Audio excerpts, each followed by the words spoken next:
السلام عليكم ورحمة الله وبركاته. ازيكم يا جماعة؟ عاملين ايه؟ بصوا بقى يا جماعة، البلكونة دي كانت كارثة بمعنى الكلمة. تراب everywhere ومنظر يضايق اي حد، بس النهاردة خلاص قررت اقول كفاية. هتشوفوا معايا خطوة بخطوة ازاي رجعتها مكان نضيف يفتح النفس. يلا بينا نبدأ الروتين المجنون ده ونشوف النهاردة اللي هنعمله هيبقى عامل ازاي، واللي هنوصل له محدش كان يتوقعه. هنا البلكونة كانت فعلا مليانة تراب جامد جدا، وكان فيها هدوم. الهدوم ديت صغرت على الاولاد، حطيتها في البلكونه. طبعا دخلوا قطعوا الاكياس، بهدلوا الدنيا زي ما انتم شايفين. ابتديت ان انا المها في كيس عشان ابقى اجيب رساله او كده، او اشوف حد اديله الهدوم دي. ابتديت ان انا المها كلها وهبدا ان انا الم الدنيا. بصراحه البلكونه كانت صعبه جدا، مكانش حد بيعرف يدخل فيها، مكانش حد بيعرف يقعد فيها. طبعا على الطريق العمومي زي ما انتم شايفين، فمليانه تراب، وما كنتش فاضيه خالص ان انا اقعد اعملها.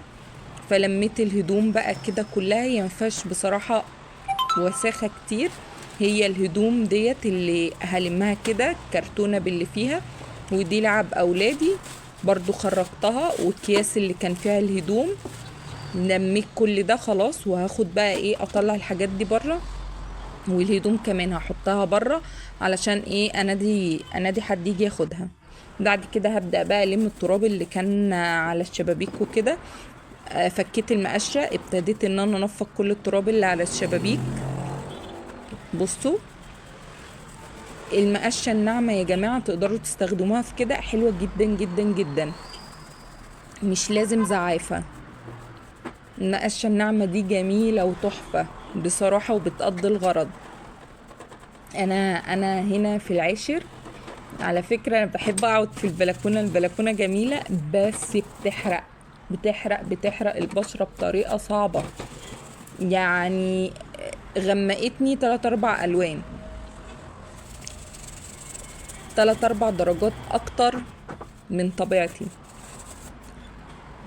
أهو بصوا، شلنا كده كل التراب اللي كان على الشبابيك، وهبدأ إن أنا أجيب الظهر بتاع الشباك ده عشان كنت عملت وشه بس. بعد ما أجيب ظهره هنبدأ نعمل الإزاز والشبك بتاع الإزاز، عشان انا عندي الشباك فيه شبكة عشان الناموس. فبصراحة كويس، لان الزرع زي ما انتم شايفين فيه زرع، وفي النص بين الطريقين بتوع الطريق السريع في برضو زرع، فبيجي الناموس عليه. هنا اهو الشباك اهو، هبدأ ان انا اعمله. طبعا بصوا يعني انا بحاول الم حاجة في حاجة في الشقة عشان انجز نفسي بصراحة. اهو بصوا، كل يوم باخد جزء كده. اللي متابع الروتينات بتاعتي هيلاقي ان كل يوم بخلص حاجة. يعني اول روتين كانت اوضة، تاني روتين كان المطبخ، ده تالت روتين اهو. قلت اخد البلكونة، بعد كده اطلع على الريسبشن بالحمام الصغير، بعد كده ادخل على الاوضتين اللي فاضلين مع الحمام الكبير، وكده بقى ايه، خلصت الشقة كلها. اهو زي ما انتم شايفين كده، بلم كل التراب اللي على الحاجة. اهم حاجة التراب تشيلوه.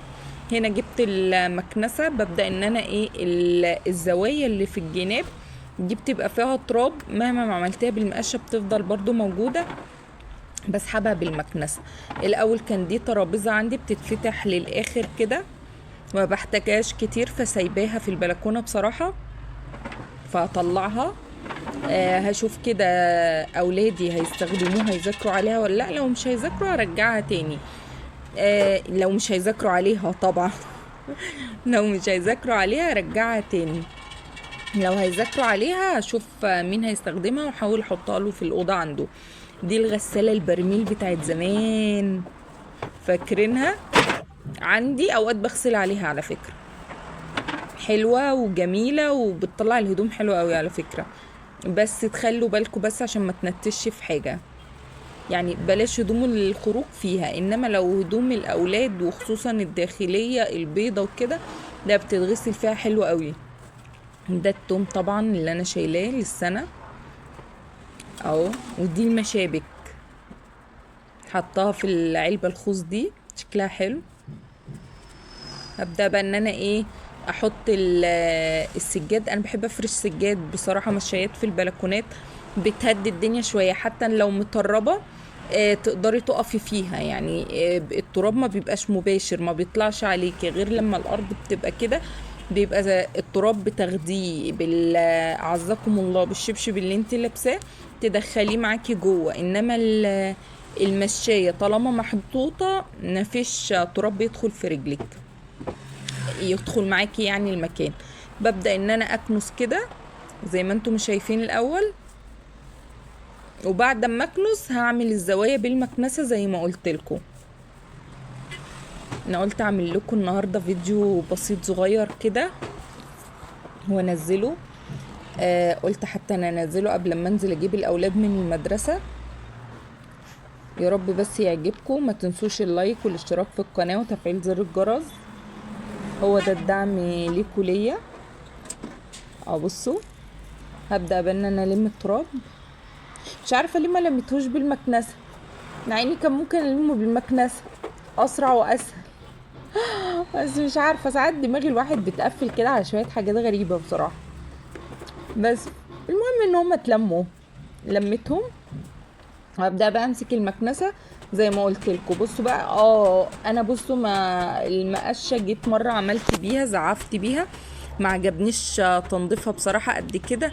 حتة القماشة لا بتنظف حلو على فكرة، وخصوصا الشمعدان بتاع السور ده. لا الوضع بيبقى صعب، بيبقى عايز حاجة كبيرة تنكته كده فينضف.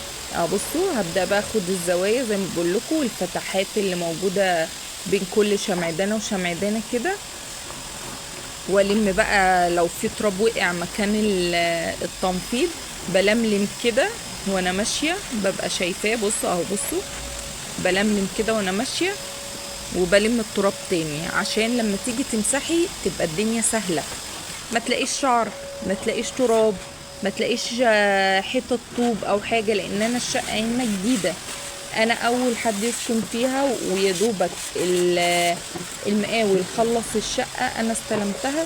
فتلاقوا فيها بقى ايه ممكن حتت اسمنت بتقع، مش عارفة ايه حاجات الزيادات دي فبتبقى موجودة، فبتلميها عشان ما تقعديش ايه كل شويه تقعدي توطي وانت بتعملي بالجردل والشرشوبه ويضايقك. هنا برضو قلت الحيطان برضو انفضها تنفيضه سريعه كده. بصوا ما بتاخدش وقت والله، وبترجع نظيفه. وتقعدوا فيها، تقدروا تقعدوا فيها بعد كده. انا عارفه ان الاولاد هيجوا اصلا يعني مش هيسيبوها في حالها، يعني لان هم بيحبوا قعدة البلكونة بس ما بيحافظوش بصراحة عليها خالص. وخصوصا جاسمين بتقعد تجيب اللعب وتحطها فيها، وتقعد بقى ايه تبهدل الدنيا ويتكسروا منها، وتفضل حطهم يا بنتي شيلي اللعب، حاضر هشيلها، لا ما تشيلهاش. بتقعد ترازي فيها كتير بصراحة، هي صغيرة وبتنكب فيها كتير كتير كتير. الصغيرة دي 10 سنين اي نعم، بس صغيرة برضه، نعتبرها بيبي نعتبرها بيبي. هنا يا بمسح اهو اخر بقى الخطوات الاخيرة. بعد كده رحت عملت لي كوباية شاي بالنعناع وقعدت شربتها، والكوباية اتكسرت في الاخر، بس الحمد لله قدر الله ما شاء فعل، وايه وخدت الشر وراحت الحمد لله. هنا انا حطيت المشاية، وجيت ان انا بعد ما احطها احط عليها المشاية التانية، بس ده كان نسكافيه وقع مني، فروحت حطيتها الناحية، يعني حطيتها في الحتة الباينة عشان احط عليه المشاية التانية، والحتة الباينة هناك رحت دعكتها. هتشوفوها في اخر الفيديو هتلاقوها نظيفة. مرضتش ان انا ايه احط المشاية عليها كده فتبقى ايه مش نظيفة، فانا عملتها ورجعت ايه نضفتها بالفرشة بسرعة بسرعة كده. نطفت كان نسكافيه، كنت قاعدة في البلكونة وحاطة كوباية النسكافيه في الارض، والبنت دخلت شطتها واتدلقت بقى وسابت الاثر ده، فقلت خلاص هسيبها بقى كده باينة.